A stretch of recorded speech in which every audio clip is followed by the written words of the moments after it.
The Finnish Immigration Service introduces automatic post-decision monitoring of student residence permit. And the essence of today's video is not just to share to you or with you what these decisions are and who it concerns.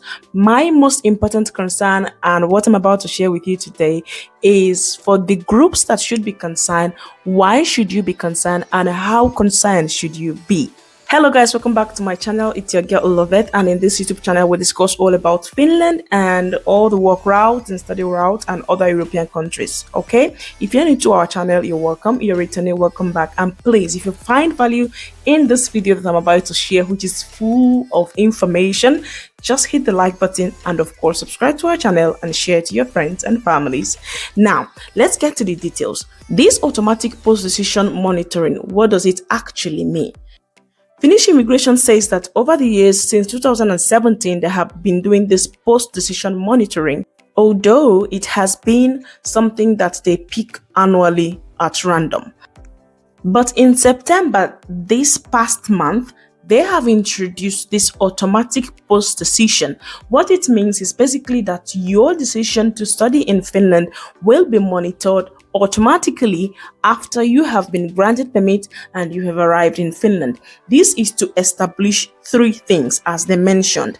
One, that studies have actually started. That means that you have started your studies in your university, and also that you have progressed. That is like what's credit do you have, what to show that you are actually studying and that the study is progressing.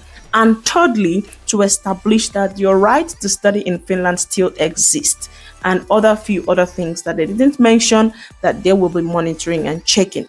And how does this happen? Who does this thing actually concerns? It concerns every single one of you who have actually gotten residence permits granted since the 1st of June 2023. Why did this just pop up? Why is this monitoring now more authentic and more even automated? The idea is because in the previous years, before this decision in June 2023, that students are now granted residence permit throughout the entire duration of their studies. It could be 3 years, 3.5, 4 years, and you do not have to renew your residence permit anymore. And this brought about this monitoring, because before, when we started to study in Finland, when we came to study in Finland before 2022, you have to apply for the renewal of your residence permit every single year. And in these renewals is where they get to monitor your progress in your studies, how you're doing and how you're not doing, if you're progressing, if you still have the rights to study and all that. So this monitorization, which they have been doing with us over the years, every single year, it's kind of like escaped into the wind when they started in June 2022 to give people residence permits that covers the entire duration of their studies.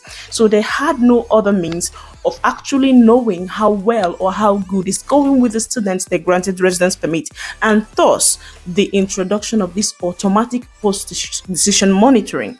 Now, the question is, who is this meant for? It is basically for all those that came to Finland with the study of a bachelor degree, with a study leading to bachelor degree. That means that you have been granted an A residence permit based on study to come and complete a study that would give you a degree at the end of the day.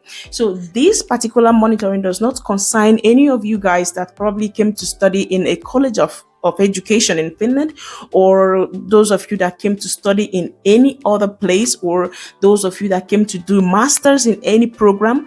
This automatic post-decision monitoring does not concern you. How do they accomplish this automatic monitoring? They do it in 3 ways. Migri has mentioned 3 major ways that they will be monitoring these things. One of them is Kela register. Kela, that's for those of you that doesn't know what Kela is, it's the social service system where you get all the benefits from. One way this will be much possible for them is that every degree student who is in Finland and studying pays for their healthcare fee every semester to Kela, to this Kela register. And if you are studying, you should be paying for this, your healthcare. I think it's like 30 something euros per semester. So if you are not paying this to Kela every semester, or at least every year, it's a sign or a means of this automatic machine to detect that something is wrong with your studies, because you should be paying that. And secondly, they said that the second place they will check is the Finnish National Agency for Education kiosk. So this is a registered format where they see if you got admitted in Finland, you will see where they wrote something about your ID number or something. They have a system that registered every undergraduate in Finland and their progress in their studies. Your credit, everything you're getting is going down there. And Finnish society, Finland as a country, has access to those information. They have a register for that. And then the third place is the Population Information System. That is the DVV. That's like where you register when you come to Finland as a resident of Finland. Now I am about to answer this question that a lot of you guys are really concerned about with this new post-decision monitoring.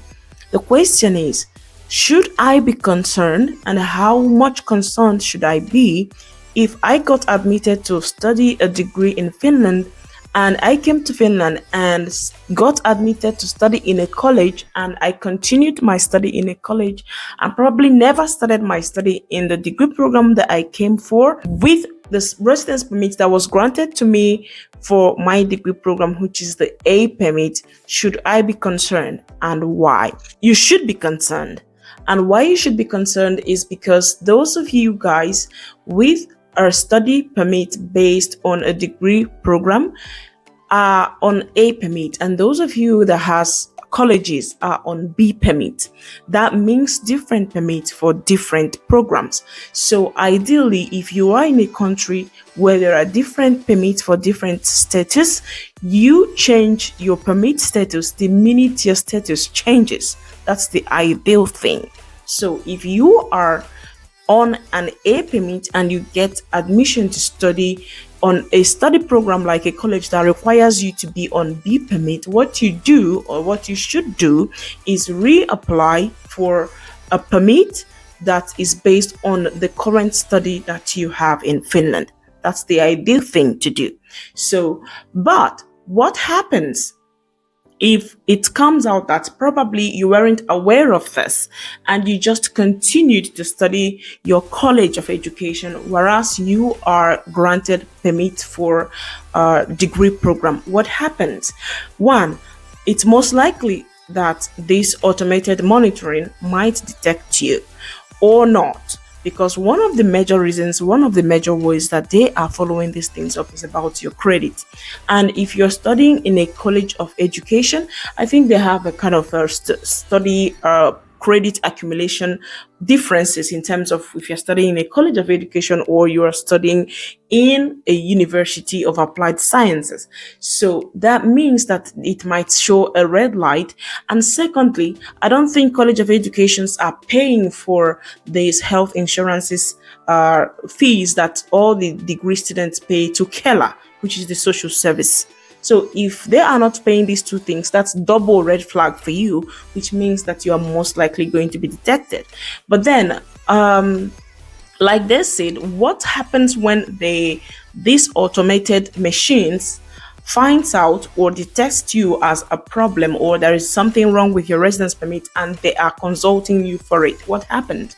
What happens is that the Finnish immigration will send you an email and call up your attention to the reasons why your studies haven't been progressing the way they are progressing. Nobody gives you a decision without consultation. That is what they wrote in this policy as well. So what they're going to do is they're going to contact you and you can come and explain yourself before they will decide whether they are going to withdraw your permit or not. The worst thing that can happen with you is that you go there. If you're detected, you go there and they are going to tell you this and that they have noticed, and you tell them that unfortunately for you, you weren't aware that you needed a different residence permit for the study that you have right now.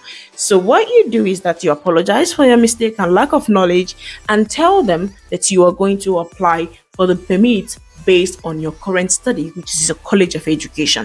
This is the worst thing that can happen. The problem then is if you haven't gotten any job that is enough for you to prove your proof of fund, and you have been supported by your entire family, who has of course withdrawn their money or released themselves from like giving you any financial support, you might find it difficult to provide the 6,720 euros that should be your cost, because then they'll be revisiting your case as a new applicant.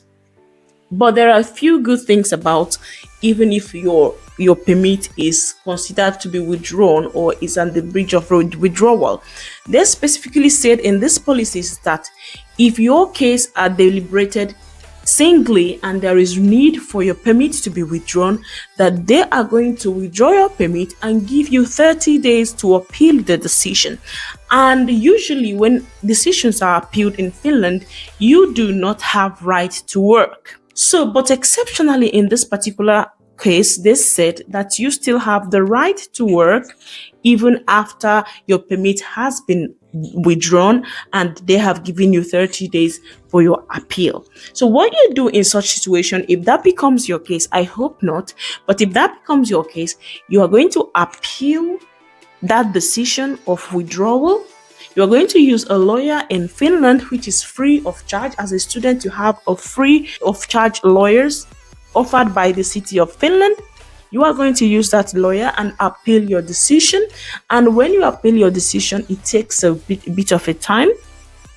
If that becomes the case, if the worst case scenario is that they have terminated your residence permit because you didn't meet up, so this is what exactly you're going to do: appeal your case within the 30 days given space time, and you are going to continue working because they said you are going to continue working, and then you'll be ready to reapply for your residence permit again while the appeal is ongoing. If you're looking for a video on how to get yourself a lawyer here in Finland, I have that video for you on this channel. Check that out just to be prepared. But otherwise, there is, in my own understanding, if you are doing exactly what you came to Finland to do, there is no cause for alarm. And if you're still studying, regardless whether you're studying what you came to study or you have diverged to some other studies and in some other university or institution, it shouldn't be a cause for you to really worry. All you can say is you didn't know this and now you've known, you reapply. And that's the worst case scenario. But if you came to Finland to study and you totally abandoned your studies and moved to working and earning money and abandoned the ideal reason why you came here, then you are the one causing this problem for yourself, because they said that abuse of labor is one of the reasons why they are monitoring these things. So you are going to be the first person that are going to kick out. So you can still be in Finland studying your studies and still making enough money to sustain yourself, or at least to help with your upkeep until you graduate. So please, all I can say is try to stick to the thing that brought you to Finland until you are done. And if anything changes, you apply for the residence permit that is based on your new status. That's the way things work in every developed countries. Thank you for watching and see you guys in my next video. Bye.